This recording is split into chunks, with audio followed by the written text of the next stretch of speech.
తన ఇంటి సమస్యనే పరిష్కరించట్లా, తేల్చట్లా. అదే అవును. తెమిల్చి ఏంది ఇది అనేటువంటిది తేల్చి చెప్పాలా, వాళ్ళేంటి ఇదేంటి అన్నటువంటిది. ఇప్పుడు ఎట్లుంది, అల్లు రామలింగ లేకపోతే చిరంజీవి ఉండేవాడా అని వీళ్ళు, చిరంజీవి లేకపోతే అసలు అల్లు రామలింగ చిరంజీవి గొప్పతనం తెలిసి అండగట్టుకున్నాడు అన్నాడు. చివరికి వాళ్ళ కుటుంబాల దాకా, భార్య పిల్లల దాకా వెళ్ళిపోయారు. అదే కదా, అంత దారుణమైనటువంటి స్టేజ్కి వచ్చేసింది. ఆ స్థితికి దిగజారకుండా చూసుకోవాల్సిన బాధ్యత పెద్దరికంగా పెద్ద ఆయన చిరంజీవి దగ్గర ఉంది. అందరినీ కూర్చోబెట్టి ఫంక్షన్ పెట్టి అందులో అల్లు అర్జున్ ఉండేటట్టు వీళ్ళని ఉండేటట్టు చూసి అనవసరమైన మాటలు మాట్లాడకండి అని చెప్పాల్సి ఉంది.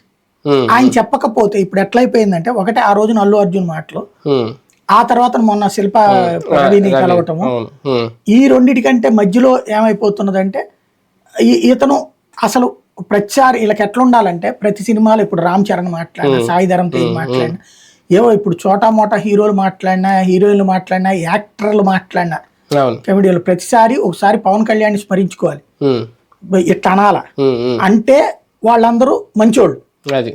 అలా అనలేదంటే అహంకారం, బలుపు, పొగరు, ఈ టైప్ లో ఒక ఫీలింగ్ వచ్చేసి. ఇంకొకటి ఇప్పుడు వీళ్ళకి ఒక సైకాలజికల్ గా ఎట్లా తయారైందంటే, ఒకటి నాగబాబు ట్వీట్ చేయడం, తర్వాత మొన్న పుష్ప సినిమా గురించి పవన్ కళ్యాణ్ చేసిన కామెంట్, ఈ రెండిటి తర్వాతన